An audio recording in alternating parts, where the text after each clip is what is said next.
ఆరోగ్యశ్రీ కానివ్వండి, ఆరోగ్య ఆసరా అంటూ అప్పుడు ఎప్పుడు ఎలాగో లేదు.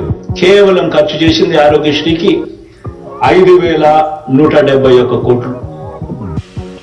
అంటే సంవత్సరానికి 1,034 కోట్లు కూడా ఖర్చు చేయని పరిస్థితి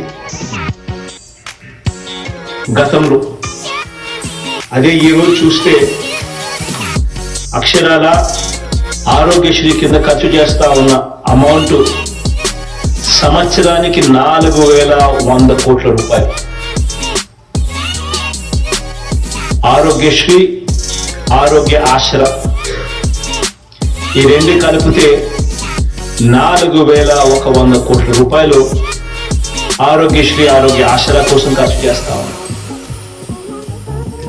ఒకసారి గమనించినట్లయితే అప్పట్లో ఆరోగ్యశ్రీ కానీ, 104 కానీ, 108 కానీ ఇటువంటి సేవలన్నింటికి కలిపి కూడా గతంలో ఖర్చు చేసింది ఎంత అని చూస్తే 5 సంవత్సరాలలో కేవలం 5,900